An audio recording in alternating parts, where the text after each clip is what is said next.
So ang nabanggit po ninyo, nasa 31 na mga kontratista, yung palagay po ninyo ay nagbigay ng donasyon.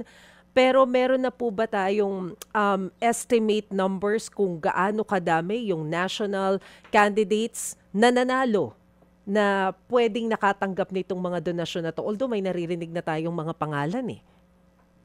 Opo, actually doon sa 31 po, so far, lahat po yun ay may mga siguro po mga 4 lang ang hindi nanalo. Halos lahat po doon ay nanalo noong 2022 elections. Para lang po maipakita natin na hindi lang po natin pinili porket nanalo. Kahit po natalo ay kasama po doon sa listahan po natin. Ang pinakamahirap po talagang tingnan doon sa SOSE, Ma'am DJ, Ma'am Maricel, ay yung pong pagka po pangalan ng korporasyon, napakadaling i-conclude ay Construction Corporation. To kasi very clear eh. ABC Construction Corporation. Very clear na po yun. Wala nang spelling na kailangan po doon. Talagang kasama na kagad sa listahan yon. Sino ang nagbigay, anong pangalan ng representante na nagbigay, magkano ang binigay, at sino ang binigyan. So yun po, maliwanag yun. Ang problema po talaga namin, pagkapangalan ng tao.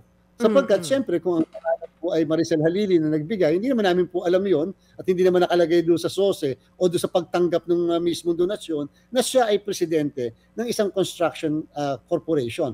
Yun po yung kagandahan doon sa may umamin nung isang araw sa House of Representatives sapagkat kahit pangalan lang niya, yung naan dito sa SOSE, kitang-kita na po kagad yun dahil inamin po niya na siya pala ay mismong may-ari ng isang construction firm. And therefore, solve na po yung problema patungkol sa pag-identify kung siya ay simpleng negosyante o siya ay isang contractor. So kasama na sa listahan si SP Cheese kasi umamin na si Lubiano eh. Ganun po ba yan?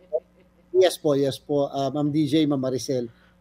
Kasama po dahil po sa siyempre yung pong pag-amin din ni SP at the same time yung pag-amin po ng contractor.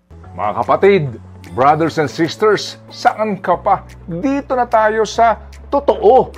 Dito na tayo sa True FM. Mga kapatid, mag-subscribe and follow po kayo sa social media accounts ng True Network PH. Yan po kami. Hanapin nyo lang True Network PH, Facebook, Instagram, YouTube, TikTok, and podcast.